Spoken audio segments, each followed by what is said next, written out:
Hey friends, my name is Nate Nims. Thank you for joining us at Grace today for this spiritual practice Thursday. And today we are going to start looking at the enneagram. The enneagram is it's a personality typology. It's one that I have found very helpful for myself because maybe you've noticed in the past month or two or three that at times your personality shifts. It moves and pivots.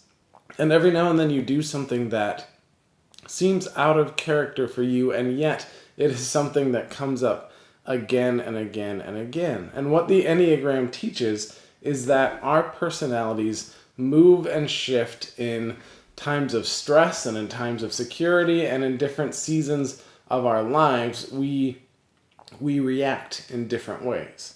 So through some mindfulness and awareness of our identity and sort of the sweatshirt that we've learned to put on to protect ourselves, that's one way to think about the Enneagram, the most comfy outfit that you have. That becomes your personality and the way you interact and see the world. And a few times in the past we've talked about stopping and just taking a breath, noticing what's going on around us, asking ourselves a couple questions, and then pivoting as we go forward as sort of part of our spiritual practices. And that all comes from what I've learned from the Enneagram, especially from the book The Road Back to You by Ian Cron and Suzanne Stabile. Of all the Enneagram books I've read, theirs is probably the most accessible. And there's a link in the notes on the title to the Enneagram Institute that can tell you a whole bunch of information about the Enneagram as well. Now, the Enneagram will turn you into a number. And today we're just going to talk about these triads, these sort of three centers of energy. And on this, they're colored red, green, and blue. And you might start to think of yourself as sort of finding a place in one of those spots. And then in the weeks to come, we'll see if that still rings true. But the numbers are just sort of a placeholder to help you figure out where you are. And the colors, think of them as a gradient as well. Sometimes you'll be, like if you're in that green area, maybe you're really a bright green, or maybe you're more a bluish green, or a greenish with a bit of a red hue to it. So you can be in all sorts of different phases in the Enneagram. And to think about the Enneagram, there's a Franciscan named Brother Dave that summed it up like this. They said, working with the Enneagram helps people develop the kind of self-knowledge they need to understand who they are and why they see and relate to the world as they do. When that happens, you can get out of your own way and become more of the person God created you to be. Or as John Calvin, the Protestant reformer, once said, you have to know yourself to know God. So we're briefly going to go through all of these numbers before we get to the triad, just to give you a taste of what these different spots are like, and you can start to think where you might see yourself in this. So type 1 is often called the perfectionist, and they have an ideal about how the world should be, and they strive towards living it out. They are ethical and dedicated and motivated. They have a desire to live the right way, and they want to avoid fault or blame, and they want to live correctly as much as possible. Type 2 is often called the helper. Helpers are warm and caring and generous and giving. They are motivated at the core of their being to take care of others, to push down some of their needs at times and take care of other needs.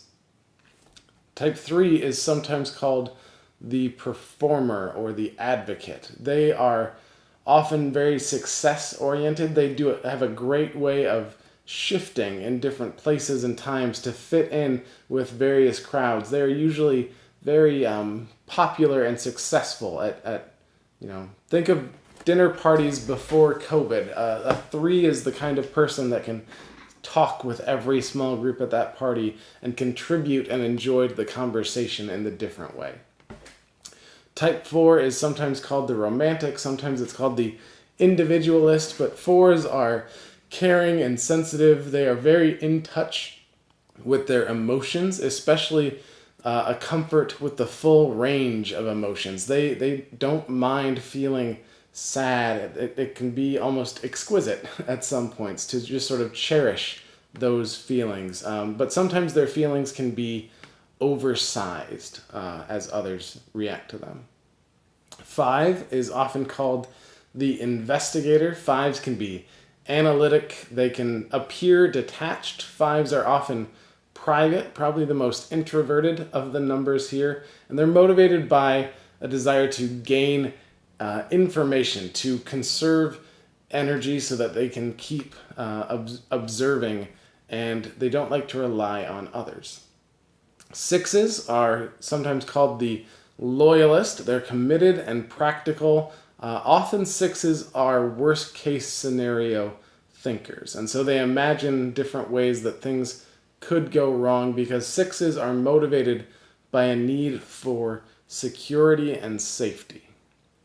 7s are often called the enthusiast. 7s are fun, they're spontaneous, they're adventurous, they're motivated by a need to look forward to the next big thing. 7s are always excited about the next thing going on, the next thing that they could do. And so one of the ways that you can notice these different personalities sometimes rubbing up against one another is just with the ones that we've talked about so far. Imagine a 7, a 5, and a 3 are all in a business meeting together.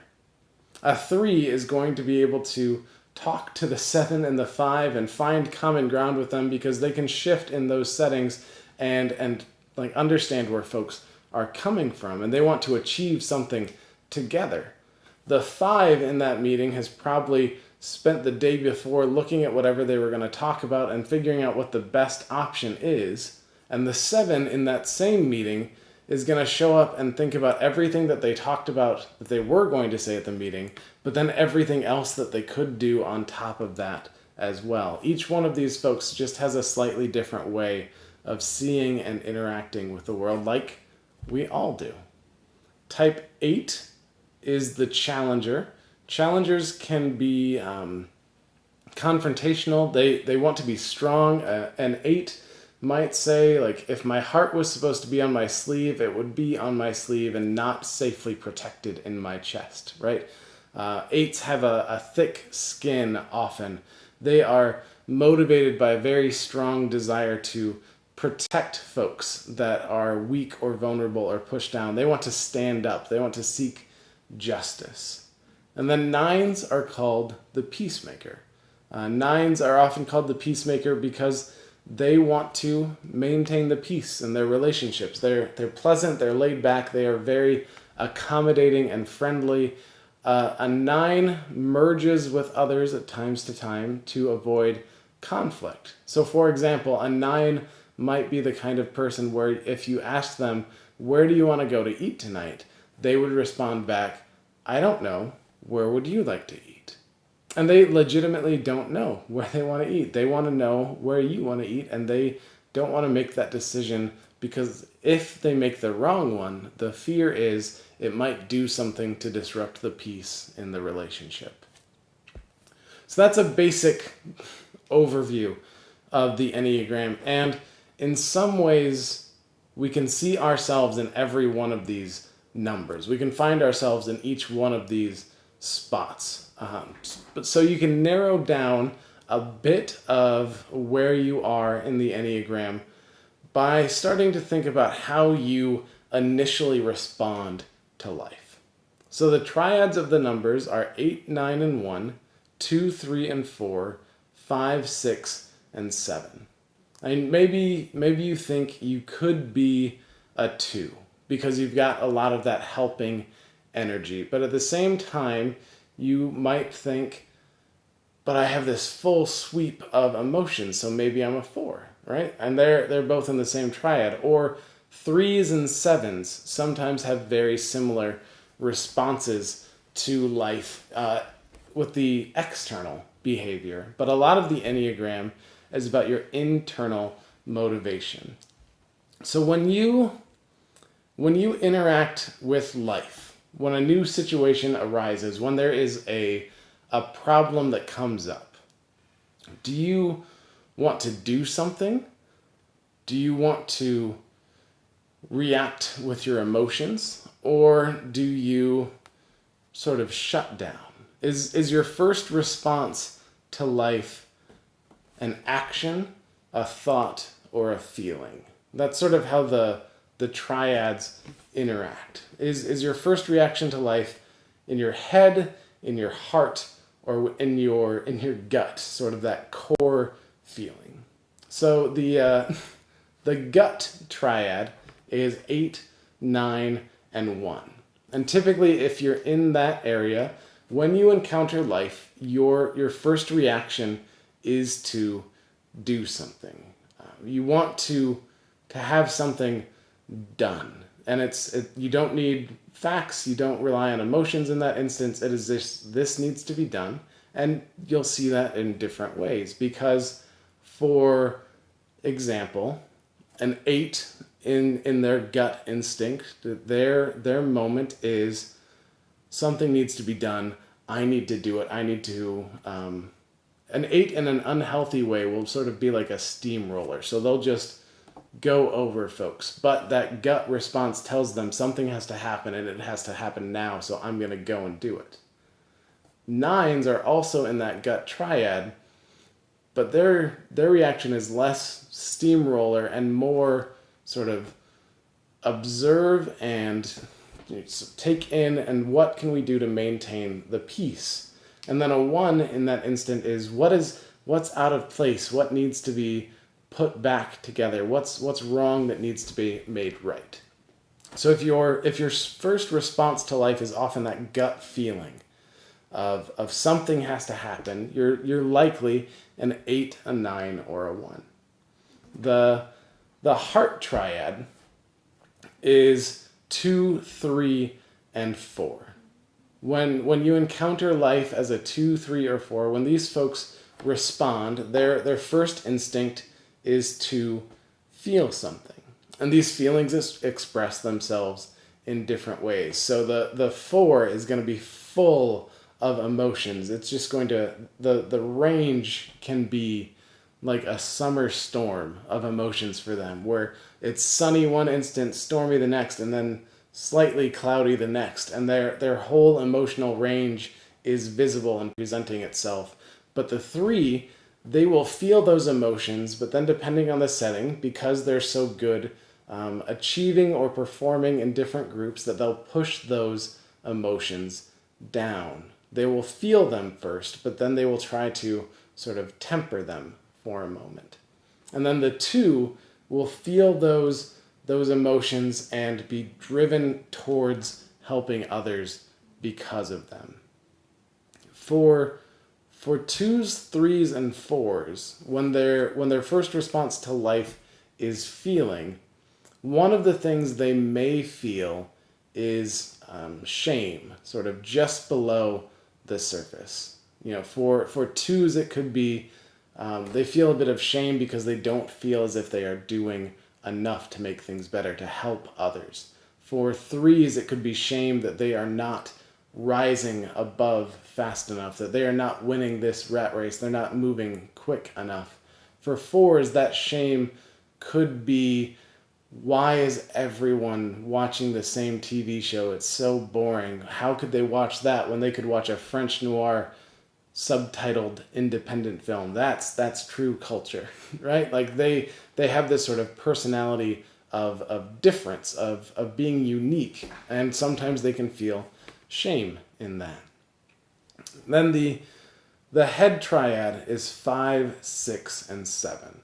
So 5, 6, and 7s are likely to respond to life by thinking or planning, but again, it's in different ways. So the 5 is going to think about all the the things that they've learned about a similar situation, what they could discover about that, and then they're going to start to think what response is best. A 6 will think, but often will think with worst case scenarios in mind. They'll think of the different ways that something could go wrong, and then because they're trying to think of those ways that things could go wrong, they will either be, sometimes paralyzed into that sort of analysis paralysis, or they'll be driven forward to say, all right, I know everything that has gone wrong. This is what we're going to do. And then the 7, their thinking is, depending on the situation, if something negative happens, a 7 might respond to it by thinking, what's the next fun or funny thing that I can do to cheer everyone up? One of my good friends is a 7 that is just a core 7. They are a 7 completely. And we were in a meeting once talking about some very difficult things that were going on in our community. And in a moment where we were sort of all sitting with the grief and with the heaviness of our conversation, they started talking in like a Sean Connery accent just to break the tension, right? Like that's the 7 energy sometimes. They want to think, what's the next thing that can break us out of this moment? Now, because the Enneagram is fluid, it's going to recognize that your personality moves in different ways. So you've got your core number, the spot that is more or less what feels like home to you. But then with the Enneagram, there are also wings. So I will tell you all that I am a 5 with a 4 wing. So I find myself personally in that 5 is where I'm most at home. That's sort of my personality. That's the way I interact with the world. I think, I analyze, I observe, I just notice stuff. I love to take in information. I think of life sometimes. If you've ever played a video game, you've noticed that there's like an energy bar for a character.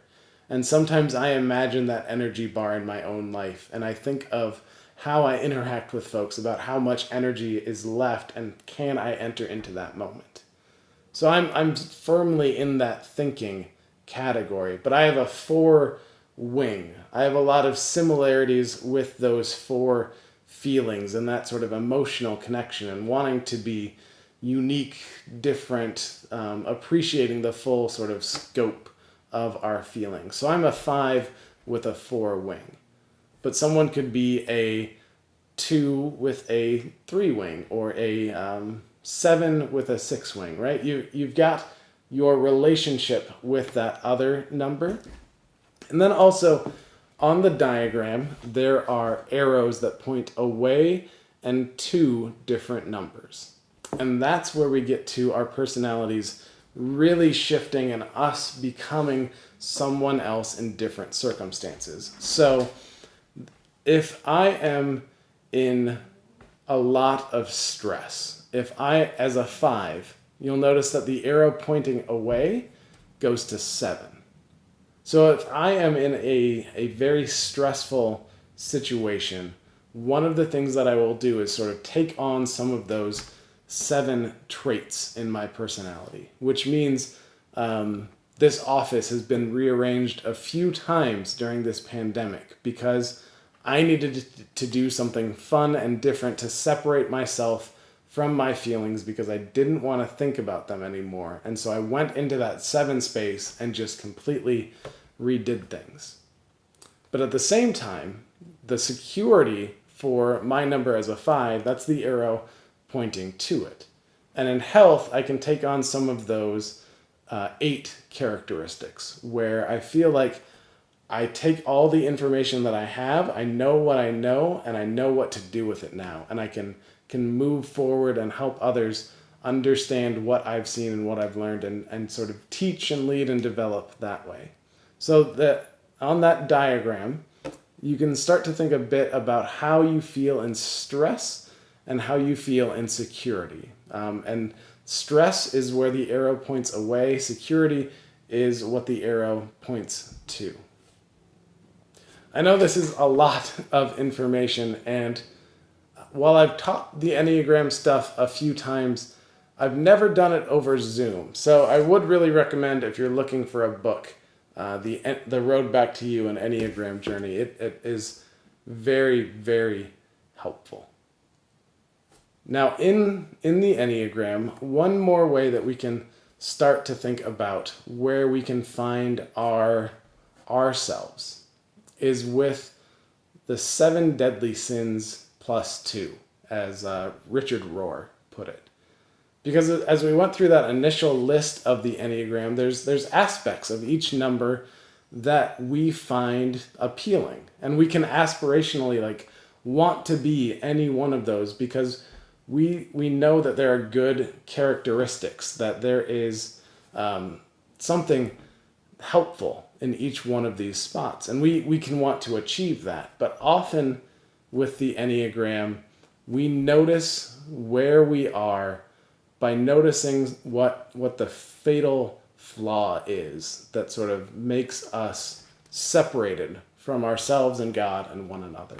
So Richard Rohr says that sins are fixations that prevent the energy of life, God's love, from flowing freely. They are self-erected blockades that cut us off from God and hence from our own authentic potential. So that's how Richard Rohr thinks about sin. It's those fixations and flaws that cut us off from the energy of God's love flowing freely. It is blockades that we set up that limit and hinder us from reaching our potential. So here's the 7 deadly sins plus 2 to make it 9 for the Enneagram, and see which one of these stings a little bit. And when you find that, you might find yourself a bit easier in the Enneagram. For ones, the sort of core sin is anger. It is this anger of things being out of place. Ones can often struggle with others telling them they are being critical. And then a 1 might say back to those that have criticized them, if you think I'm being critical of you, you should hear the self-criticism in my own head. Ones are very keenly aware of what is not right, and they set very high standards for themselves and for others. And when those standards aren't reached, they can feel that anger and resentment.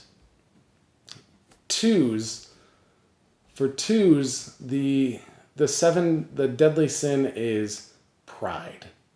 And at first, a 2 does not want to admit that because 2 is the helper. They help others. They see a need that someone else has, and then they do something to fill that gap for them. But at the core of that is pride, because part of what 2s sometimes believe about themselves and others is that you need me to do that for you. You cannot do that yourself. Your life would fall apart if I was not here to hold it together. So I have to put all of my energy into holding this together and helping you because you can't help yourself. And that is a lot of pride. They sometimes believe that they're the only ones that know what is best for others and that they have to do that work. So pride is the deadly sin for 2s. For 3s, the deadly sin is deceit. They can value appearance over substance. They can abandon themselves in certain situations to try to fit in to various different situations, to try to put on a performance or a show. And that way they can sometimes feel like no one really knows them, and sometimes it feels like for a 3, they don't know themselves. Because they recognize in this circle, I act like this. With my friends over here, I act like that. With people in this area, I act like this. And none of those overlap. So deceit is the struggle for 3s. For 4s, the deadly sin is envy. Fours often believe that they are missing out on something, that the energy and the excitement of life is elsewhere, and they have not yet found it for themselves, but sometimes they can believe everyone else around them has. So if you tell a four about a great trip that you once took, they're going to think, if I take that same trip, maybe my life will feel more complete. They are envious of the wholeness and the happiness that they think others have. For fives, the deadly sin is greed or avarice.